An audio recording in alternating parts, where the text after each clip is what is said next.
الرجيم بسم الله الرحمن الرحيم قد أفلح المؤمنون الذين هم في صلاتهم خاشعون والذين هم عن اللغو معرضون والذين هم للزكاة فاعلون والذين هم لفروجهم حافظون إلا على أزواجهم أو ما ملكت أيمانهم فإنهم غير ملومين فمن ابتغى وراء ذلك فأولئك هم العادون والذين هم لأماناتهم وعهدهم راعون والذين هم على صلواتهم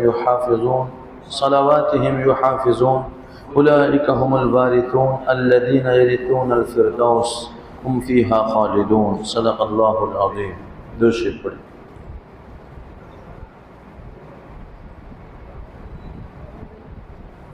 میرے محترم بزرگوں اور دینی بھائیوں، آج 18واں پارہ پڑھا گیا. 18ویں پارے کے اندر 2 صورتیں ہیں اور ایک تیسری صورت کی شروعات بھی ہو جاتی ہے. تو 2 صورتوں میں ایک صورت ہے جس کا نام ہے سورہ مومنون، دوسری صورت سورہ نور ہے. سورہ نور کے بارے میں ہمارے اساتذہ نے ہمیں سنایا تھا، بلکہ مفسرین نے لکھا بھی ہے، اور کئی اکابر یہ فرماتے ہیں کہ سورہ نور کو بھی گھر میں پورے ڈیٹیل کے ساتھ سنانا چاہیے گھر والیوں کو.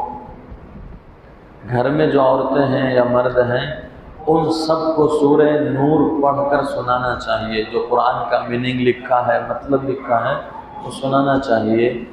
تو ایک سورہ نور ہے، دوسرا سورہ مومنون ہے. سورہ مومنون جو ہم نے آپ کے سامنے تلاوت کی، 11 آیتیں سورہ مومنون کی تلاوت کی ہیں. اس کے اندر اللہ تعالیٰ نے کچھ خاصیت اور صفات بیان کیے ہیں مومن یعنی نیک بندوں کے، جو اللہ کے کامل ایمان والے بندے ہیں، ان کی 7 صفتیں بیان کی گئی ہیں. کتنی؟ 7 صفتیں بیان کی ہیں. تفسیر میں لکھا ہے کہ اگر کوئی بندہ ان 7 صفتوں پر عمل کر لے تو وہ یقیناً جنت میں جائے گا. ان 7 صفتوں پر عمل کر لے وہ یقیناً جنت میں جائے گا. خود قرآن سے ہی اشارہ ملتا ہے. سب سے پہلے ہم آپ کے سامنے ترجمہ کرتے ہیں، ذرا دھیان سے سنیے. تحقیق کے مومن کامیاب ہو گئے، ایمان والے لوگ کامیاب ہو گئے. کون ہیں وہ ایمان والے لوگ جو کامیاب ہوں گے؟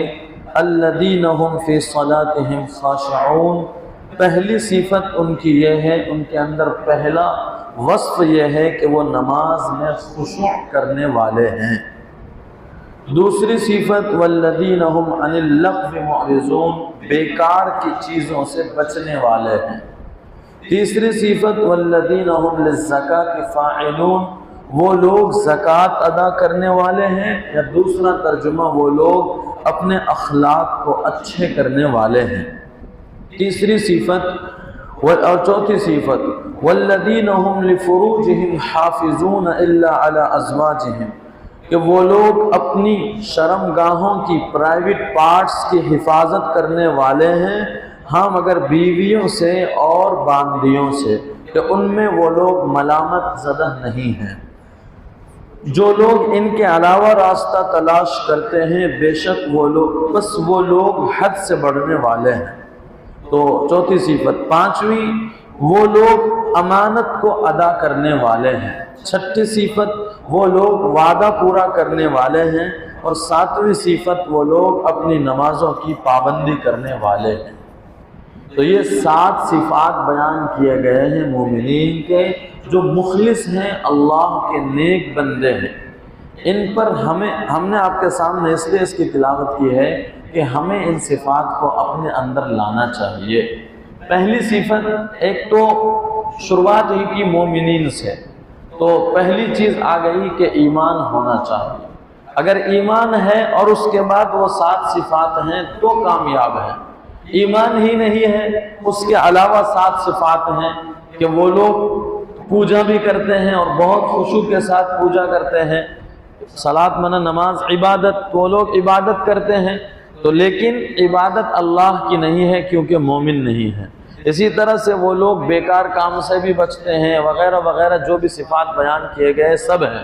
لیکن پہلی صفت جو ہونی چاہیے، جو اصلی ہے، اوریجنل ہے، ایمان ہی نہیں ہے تو باقی صفات کوئی کام دینے والا نہیں ہے۔ تو پہلی چیز یہ ہے کہ ایمان ہونا چاہیے، بغیر ایمان کے کوئی بھی نیک عمل قبول نہیں ہوتا۔ اسی لیے اپنے ایمان کو ہمیں اہم سمجھنا چاہیے اور ایمان والے ہونے پر فخر کرنا چاہیے۔ آج دنیا کے حالات دیکھ کر ہمارے مومن مسلمان لوگ کہتے ہیں یار کون سے مذہب میں آ گئے، جدھر سے دیکھو لوگ حملہ کر رہے ہیں، جدھر سے دیکھو لوگ ہم نہیں ستا رہے ہیں۔ تو مومن ہونا کوئی معمولی چیز نہیں ہے، کیونکہ مومن کے بدلے میں کیا ملنے والا ہے وہ جب آنکھیں بند ہوگی تو پتہ چلے گا۔ اسی لیے تو وہ چیزیں جو ملیں گی، ما لا عین رأت ولا اذن سمعت ولا خطر علی قلب بشر، ایسی چیزیں ملیں گی جس کو آنکھوں نے دیکھا نہیں، کانوں نے سنا نہیں، دل پر اس کا خیال تک نہیں گزرا ہے، تو ایسی چیزیں یوں ہی مل جائیں گی، تو ضرور اس کے لیے آزمائے جائیں گے۔ اللہ نے دوسری جگہ ارشاد فرمایا ہے۔ خیر میرے بزرگوں، بات یہاں اصل یہ ہے ایمان۔ تو پہلی صفت ہے کہ آدمی کے اندر ایمان ہو، اس کے بعد 7 صفتیں ہیں جو وہ ان پر عمل کیا جاوے تو انشاءاللہ جنت میں داخل ہوں گے۔ کیوں جنت میں داخل ہوں گے؟ اصل یہاں تشریح میں لکھا ہے کہ افلح یعنی کامیاب ہو گئے۔ فلاح عربی میں کس کو کہتے ہیں؟ تو عربی کی ڈکشنری کے اندر فلاح کہتے ہیں ایسا انسان یا ایسی چیز کہ خالی اس کو خیر ملے، اچھائیاں دنیا میں جتنی ہے وہ سب مل جاوے، اور جتنی برائیاں ہیں، تکلیف کی چیزیں ہیں، مصیبت کی چیزیں ہیں، وہ سب ان سے دور ہو جاوے، اس کو کہتے ہیں فلاح، کامیابی۔ اس کو اردو میں ترجمہ کیا گیا ہے کامیابی۔ تو فلاح کہتے ہیں جتنی اچھائیاں ہیں وہ سب ملے، جتنی تکلیف کی چیزیں ہیں وہ سب ختم ہو جاوے۔ تو دنیا کے اندر کوئی بھی انسان، چاہے وہ رسول ہو، صحابہ ہو، ولی ہو، تابعین ہو، تبع تابعین ہو، علماء ہو، عام انسان ہو، ڈاکٹرز ہو، انجینئرز ہو، مالدار ہو، اربوں پتی، کھربوں پتی ہو، کوئی بھی ہو، 100% اس کو اچھائیاں مل جاوے اور اس کے تکلیف کی کوئی بھی چیز اس کو نہ پہنچے، ایسا ہو ہی نہیں سکتا۔ اللہ کا قانون ہی نہیں ہے دنیا میں کہ کسی کے، کوئی بھی انسان آج تک جتنے پیدا ہوئے، جتنے پیدا ہوں گے، چاہے دولت کے انبار ہیں اس کے پاس میں، پھر بھی وہ یہ چاہے کہ ہمارے پاس سارے سکون مل جاوے اور برائیاں، تکلیف کی کوئی چیز نہ پہنچے، ایسا ہو ہی نہیں سکتا۔ عیش کی ساری چیزیں خرید لے مال کی وجہ سے، لیکن اس میں سکون، چین، نیند کہاں سے لائیں؟ نیند نہیں مل سکتی ہے۔ چلو نیند بھی آ گئی لیکن دل میں ہمیشہ خطرہ ہے، ریڈ پر جائے گا، ٹیکس والے آفیسرز آ جائیں گے، ٹیکس والے اگر نہیں آتے ہیں، حکومت کے ساتھیوں میں سے ہیں، تو ہو سکتا ہے کہ کسی کا حملہ ہو جاوے، ہو سکتا ہے کہ کوئی لٹیرے آ جاوے۔ الغرض میرے بزرگوں کے کوئی بھی انسان ایسا نہیں ہے جس کو پوری طرح سے خوشیاں ملی ہیں اور پوری طرح سے برائیوں اور مصیبتوں سے چھٹکارا ملی۔ تو اس سے پتہ چل گیا کہ دنیا ایسی جگہ ہے ہی نہیں جہاں یہ صفات یہ چیزیں ملنے والی۔ تو کہاں ملے گی؟ یہ آیت ہی بتلا رہی ہے کہ جنت میں وہ چیزیں ملیں گی کہ جس کو میں نے ابھی آپ کے سامنے میں رکھا، قرآن خود کہتا ہے کہ وہاں جنت میں دل میں انسان سوچے گا کہ کاش آج میرا دل یہ کھانے کا کرتا ہے، کاش کہ مل جاتا۔ ابھی سوچا ہے، سامنے حاضر ہے، اور تکلیف تو وہاں ہے ہی نہیں۔ جنت میں تکلیف نام کی کوئی چیز ہی نہیں ہے، یہاں تک کہ جیسے ہمیں ٹھنڈی میں ٹھنڈک کی وجہ سے تکلیف ہوتی ہے، یہاں آج کتنا ٹھنڈی ہے، گرمی میں گرمی کی وجہ سے تکلیف ہوتی ہے، جنت میں وہ بھی نہیں ہوں گی۔ موسم ایک دم کولڈ ہوگا لیکن پھر بھی ٹھنڈی نہیں لگے گی، تکلیف نہیں ہوگی۔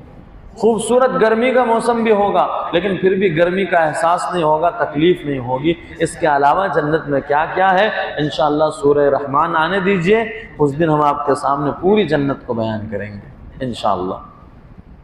تو جنت میں یہ سارے سکون کی چیزیں ہیں، تو جب جنت میں وہ چیزیں ملیں گی تو اس کے لیے یہ صفات اپنانے پڑیں گے، تب جا کر وہ جنت کی چیزیں ملیں گی۔ پہلی صفت ہے کہ آدمی نماز میں خشوع اختیار کرے۔ خشوع کس کو کہتے ہیں؟ شارٹ میں کہا جاوے تو خشوع کہتے ہیں کہ دل کے اندر اللہ کے سوا کسی کا خیال نہ ہو۔ نماز میں جب ہم نماز میں کھڑے ہوئے اللہ اکبر کی نیت باندھ کر، تو دل میں اللہ کے غیر کا خیال ہی نہ ہو، صرف اور صرف ہمارے دل کا فوکس کس کی طرف ہو؟ اللہ کی طرف ہو کہ میرا رب میرے سامنے ہے، میرا اللہ میرے سامنے۔ تو جب دل میں کسی کا خیال نہیں ہے تو اس کے ساتھ ساتھ جسم کے جیسے ہاتھ ہل جاتا ہے، کبھی پاؤں ہل جاتا ہے، کبھی سر ادھر چلا جاتا ہے، کبھی دیکھنے لگتے ہیں کہیں بھی، تو وہ ساری چیزیں نہیں ہوں گی۔ تو اسی یہاں فقہا نے لکھا ہے خشوع کا مطلب ایک تو دل اللہ کی طرف سے غیر کی طرف سے خالی ہو، دوسری ذات جسم کے جو دوسرے پارٹس ہیں باڈی کے وہ ساری بھی ایک دم ادب کے ساتھ ڈسپلن کے ساتھ اللہ کے سامنے کھڑا ہو۔ جب ہم نماز پڑھتے ہیں نہیں، ہماری نماز کا کیا کہنا، کیا بتاؤں میں، چھیڑ دو تو پوری رات نکل جائے گی۔ ہاں ہم نے تجربہ کیا اور دیکھا ہے کہ ماشاءاللہ نماز کیسی ہو رہی ہماری، بہت بیکار ہماری نماز، بس اللہ اپنے فضل سے قبول کر لے۔ ہماری نماز سب سے پہلے وہی جو دل میں غیر کا خیال نہیں آنا چاہیے۔ نماز جیسے اللہ اکبر نیت باندھتے نہیں، بھولی بسری چیز جو کبھی یاد نہیں آتی وہ بھی یاد آ جاتی نماز۔ ہمارا دل کہاں غیر اللہ سے خالی ہے، دل تو غیروں کی طرف متوجہ ہے۔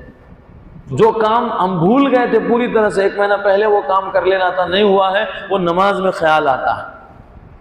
ہاں تو ایسی نماز ہماری ہے۔ اچھا جب دل میں اللہ کے علاوہ کا خیال ہے تو پھر ہمارے جسم کے اعضاء بھی ہلتے رہتے ہیں، کبھی داڑھی کھجلاتے ہیں، کبھی پیٹھ کھجلاتے ہیں، کبھی ادھر کھجلا رہے ہیں، کبھی کچھ، اور کبھی بعد میں تو گھڑی میں ٹائم بھی دیکھتے ہیں کہ کتنے بجے کتنی رکعت ہو گئی، آج تراویح میں اتنی دیر لگی، وغیرہ وغیرہ جو بھی چیزیں ہیں۔ تو چونکہ ہمارے دل میں اللہ کا خیال نہیں ہے، غیر اللہ کا خیال بسا پڑا ہے، اس کی وجہ سے ہماری نماز کا حال خشوع والا نہیں ہے۔ تو پہلی چیز یہ ہے کہ ہم آج کے بعد جتنی تفسیر سن رہے ہیں سب یہ ارادہ کر لیں کہ جب نماز میں نیت باندھیں گے اللہ اکبر کہہ کر، تو انشاءاللہ 4 رکعت والی نماز ہو یا 20 رکعت تراویح کی ہو یا 2 رکعت والی فجر کی نماز ہو، چاہے کتنی بھی لمبی قرات ہو جاوے، ہمارا دھیان انشاءاللہ اللہ کی طرف رہے گا انشاءاللہ۔ بولیے تو انشاءاللہ۔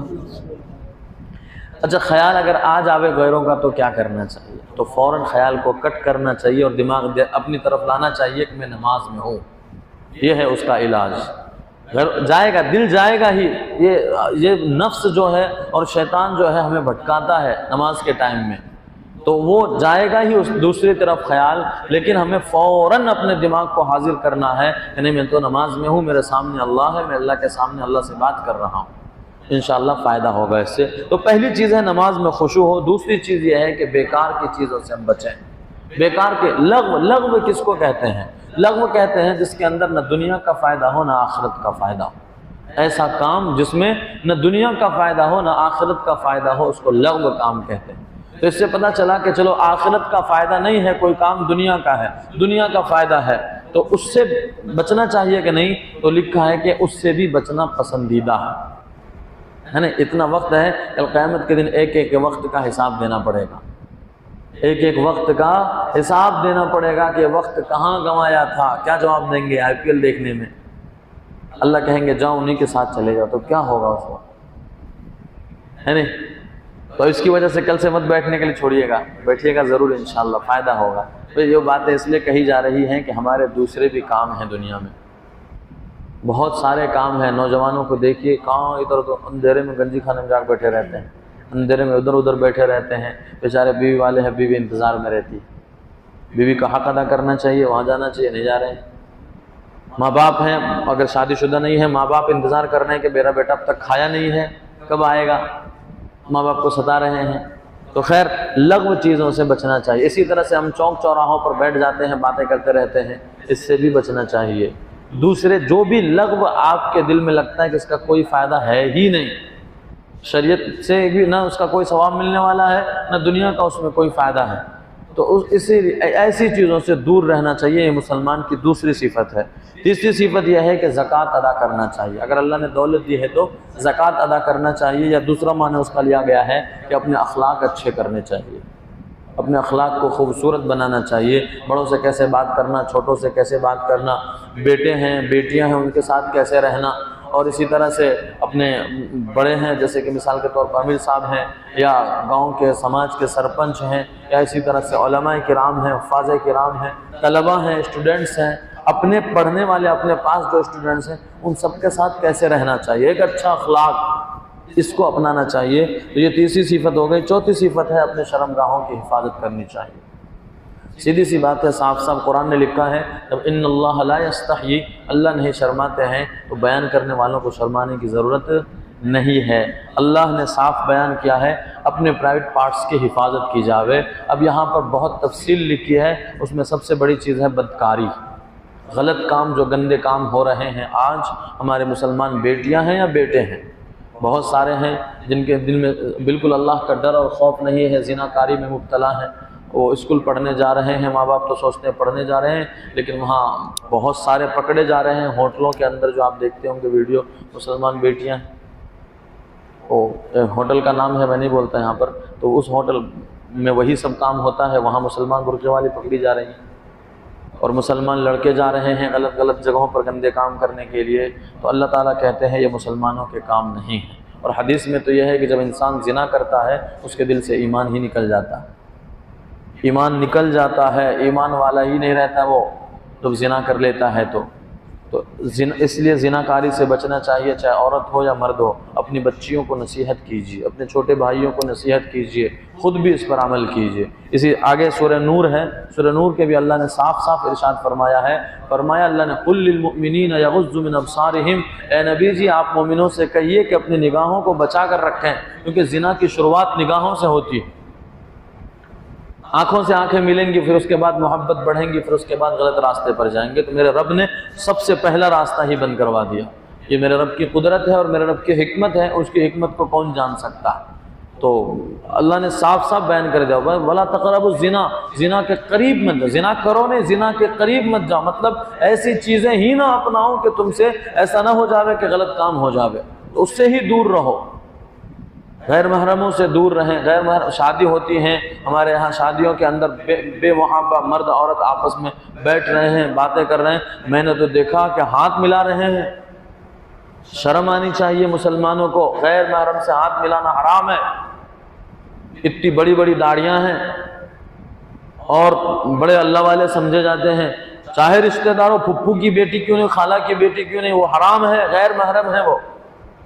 یاد رکھ لیجئے، چاچا کی بیٹیاں ہیں، جتنے بھی غیر محرم رشتہ دار ہیں، بالکل ان کی طرف نگاہ اٹھا کر دیکھنا بھی جائز نہیں ہے۔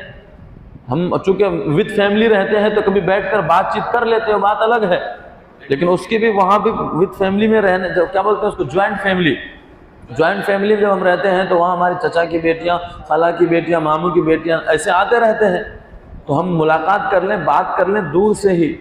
آج تو بڑے افسوس اس معاملے میں مفتی طارق مسعود صاحب کے بیانات سنیے، بڑے دماغ ہلکے ہو جائیں گے، ساری چیزیں رشتہ داری سمجھ میں آ جائیں گی کہ رشتہ داروں میں کیسے رہنا ہے۔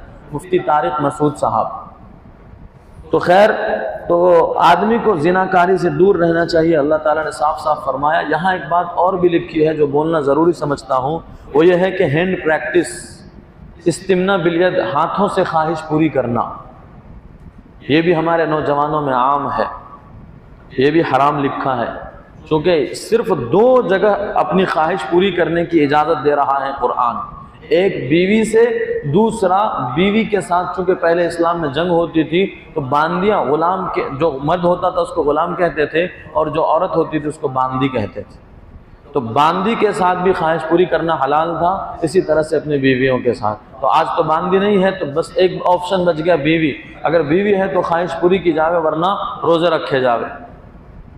حدیث کے الفاظ ہیں کہ اگر تمہارے اندر نکاح کرنے کے لیے طاقت نہیں ہے، پیسے جمع نہیں کر سکے ہو، ماں باپ کہتے ہیں پہلے پیسے جمع کرو، گھر بناؤ تب شادی کرائیں گے، تو اس صورت میں روزے رکھو، فَإِنَّهُ لَهُ وِجَاء، روزہ جو ہے تمہارے گناہوں سے حفاظت کا ذریعہ بن جائے۔ ہاں، تو روزہ رکھنا چاہیے۔ اگر کوئی نوجوان ہے جس کے اندر خواہشات بہت زیادہ اٹھتے ہیں، غلط کام کی طرف دل کرتا ہے، جائیں، ان کو چاہیے کہ ہفتے میں 2 3 روزہ رکھیں، روزے رکھنے کا ثواب الگ ملے گا اور اللہ تعالیٰ گناہوں سے بچا لیں گے۔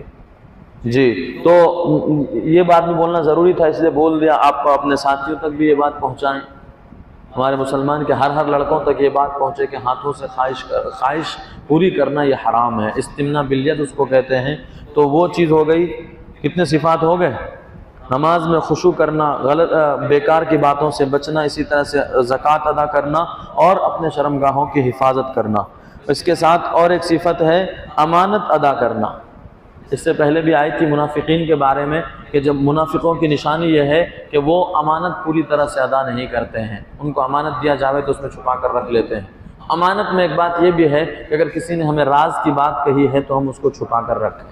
ایسا نہیں کہ میں تمہیں کہہ رہا ہوں کسی کو بولنا نہیں، ٹھیک ہے میں دوست اب ہاں ٹھیک ہے میں کسی بھی نہیں بولتا، اپنے جگری دوست کو میں تجھے بول رہا ہوں کسی بولنا نہیں، اور تجھے بول رہا ہوں کسی بھی نہیں بولنا، کرتے کرتے کرتے پورے معاشرے کو پتہ چل جاتا ہے۔ ہاں اسی لیے، اور یہ چیز اگر کوئی بات حضرت مولانا پی ایم مزمل صاحب بھی کہتے ہیں، اگر کوئی بات معاشرے میں پھیلانی ہو تو عورت کو بول دینے کا، بہت راز کی بات ہے میں تم نج بولتا ہوں کسی بھی بولنا نہیں، تو وہ اپنی سہیلی کو بولے کہ تم نج بولتا ہوں کسی بولنا نہیں، تم نج بولتے ہوں کسی بولنا نہیں، کر کر کے پورے معاشرے کو پتہ چل جائے گا، کیونکہ عورتوں کے دل میں بات پچتی نہیں ہے، ان کا دل ہی اللہ نے ایسا نرم بنایا ہے اور بہت نازک سا دل بنایا، مزاج ایسا بنایا ہے، جو چاہے فوراً اپنے راز کی باتیں اگل کر رکھ دیتی ہے۔ تو خیر، تو یہ باتوں میں بھی راز کی بات ہے کہ کوئی ہمیں اپنے راز کی بات بولے، یا ہمیں کسی کی راز معلوم ہے کہ کوئی بھائی ایسا ہے جو اس کے راز ہیں جو نہیں ظاہر نہیں کرنا چاہیے، تو آدمی کو چاہیے کہ ظاہر نہ کرے، کیونکہ حدیث کے الفاظ ہیں جس نے مسلمان کی چھپی ہوئی چیز کو، جس سے اس کی بے عزتی ہوگی، اس چھپی ہوئی چیز کو ظاہر کیا، قیامت کے دن اللہ اس کو رسوا کر دے گا۔ من ستر مسلمن سترہ اللہ یوم القیامہ، جس نے مسلمان کی پردہ پوشی کی، یعنی ایسی چیز کر دیا ہے کسی مسلمان نے جو نہیں ہونا چاہیے، اگر وہ معاشرے والے کو معلوم ہو جائے گا تو معاشرے والے ظلم کر دیں گے، جیسے کہ کل حضرت مریم کی بات آئی تھی کہ ایسا کام تھا کہ جو معاشرے والے جانیں گے تو لگایا ہی، الزام لگایا، تو حضرت عیسیٰ علیہ السلام کی وجہ سے اللہ نے پاک بازی ثابت کر دی، ورنہ ہمارے معاشرے میں اگر کوئی ایسا ہے کہ بعد میں وہ توبہ کر چکا ہے، مثال کے تو بہت سارے لوگ ہوتے ہیں جن سے غلط کام ہو گئے ہوں گے، شراب بھی پیے ہوں گے، لیکن بعد میں لوگوں کو پتہ نہیں چلتا ہے، وہ ماشاءاللہ داڑھی بھی ہوتی ہے، اجلے اجلے کپڑے ہوتے ہیں، ہاتھ میں تسبیح بھی ہوتی ہے، یہاں پر مسواک بھی رکھتے ہیں، تو پگڑی بھی باندھتے ہیں، تو سب لوگ اس کو کہتے ہیں ماشاءاللہ اللہ والا ہے۔ تو ہمیں اگر اس کی کوئی راز کی بات ہو، مجھے معلوم ہے وہ کتنے پانی میں ہے، ایسا نہیں بولنا چاہیے۔ ہمیں راز اگر معلوم ہے تو اس کو چھپا دیں، کیونکہ رب نے چھپایا ہے، اللہ نے چاہا تو، اگر اللہ چاہتے تو سب کو بتلا نہیں دیتے۔ اللہ کے سامنے کس چیز کو، کوئی بھی چیز رکاوٹ نہیں ہے، اللہ جو چاہے کر سکتے ہیں، لیکن جب اللہ نے اس کے راز کو چھپایا ہے تو ہم کون ہوتے ہیں اس کے راز کو ظاہر کرنے والے؟ جب ہم اس کے راز کو ظاہر کریں گے تو اللہ کو غصہ آتا ہے کہ میرے بندے کے راز کو میں نے چھپایا تھا تاکہ میرے بندے ذلیل نہ ہو جاویں، تم نے میرے بندے کو ذلیل کر دیا، اب تجھے بھی نہیں چھوڑتا۔ قیامت کے دن ساری دنیا کے سامنے کہ حضرت آدم سے لے کر آخری انسان تک جب ہوں گے، وہاں ہمارا ریل چلا دیا جائے گا، ویڈیو چلا دی جائے گی کہ ہم نے کیا کیا کیے ہیں۔ تو اسی لیے ہمیں اپنے گناہوں کے بارے میں اللہ سے معافی ہر ایک کو پتہ ہے، ہر ایک کو پتہ ہم سے کتنے گناہ ہوئے ہیں، یہاں کوئی بھی ایسا نہیں ہے، اور انسان نام ہی ہے خطا کرنے کا، لیکن وہی ہے کہ اللہ کے نبی نے فرمایا توبہ کرتے رہنا چاہیے۔ تو ہر کسی کو اپنے گناہ، اللہ سے یہی دعا کرنا چاہیے، اللہ دنیا میں آپ نے راز چھپائے ہیں، آخرت میں بھی چھپا لیجئے گا، دنیا میں راز چھپائے ہیں آخرت میں بھی چھپا لیجئے گا، کیونکہ اگر آخرت میں کسی کو معلوم ہو گیا، آج تو سب بیٹھ کر بات سن رہے ہیں، ہمارے مولانا بات کر رہے ہیں، اگر اللہ تعالیٰ ہمارے راز ظاہر کر دیں تو ایک بھی نہ بیٹھے، تھوک دے کر چلے جاوے، چپل سے مارے کہ تو اتنا گندا ہے اور بڑی بڑی باتیں کرتا ہے، تو میرے رب نے سب کے راز کو چھپایا ہے۔ بیویاں دور بھاگ جاویں، بڑے اللہ والے بنتے ہو، نیکی کی نصیحت کرتے ہو، خود کے حال معلوم اگر ہو جاوے ان کو تو، لیکن اللہ کا کرم ہے کہ میرے رب نے ہمارے ساتھ، اس کو کہتے ہیں ستاری کرنا، ستار ہے میرا اللہ، چھپایا ہے ہمیں، تو ہمیں چاہیے کہ ہمیں بھی اپنے دوستوں کے راز کو چھپا کر رکھیں۔ تو اس کا مطلب یہ نہیں ہے کہ کوئی دوست ایسا ہے جو ہر روز گندے کام کر رہا ہے، غلط کر رہا ہے، اور ہم یہ سوچ کر کہ اس کے ابا کو نہیں کہنا چاہیے کیونکہ راز فاش ہو جائے گا، نہیں، وہاں اس کے باپ کو کہنا چاہیے کہ آپ کا بیٹا غلط راستے پر جا رہا ہے، یہ نہیں ہے، ستاری کے خلاف نہیں ہے، یہ بھی یاد رکھ لیجیے۔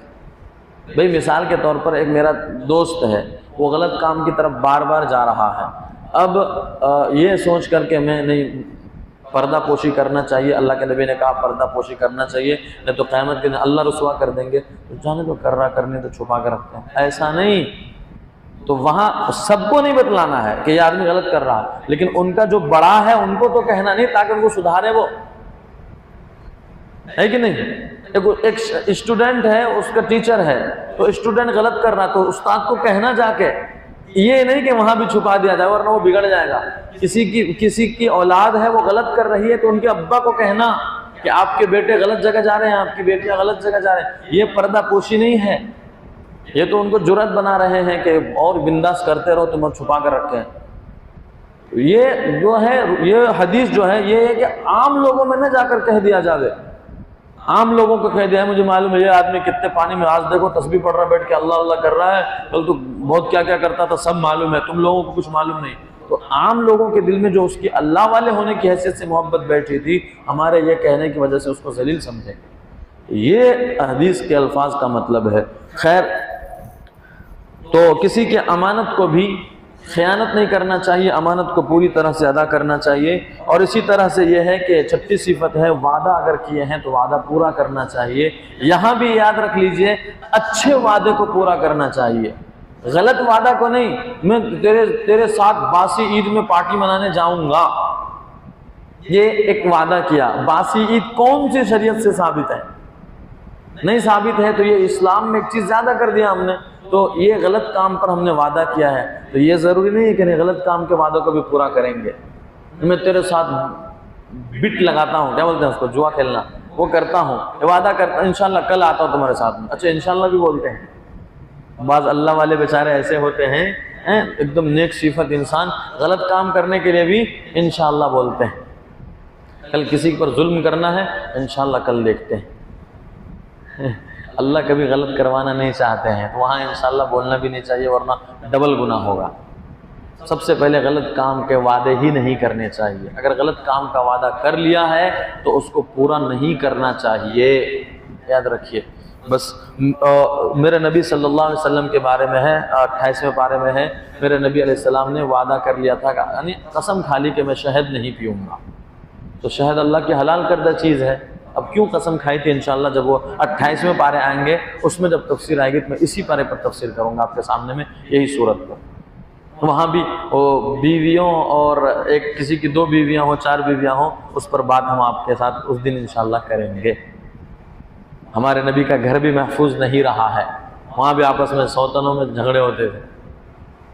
تو خیر ہمارے نبی نے یہ قسم کھا لی کہ میں شہد نہیں پیوں گا.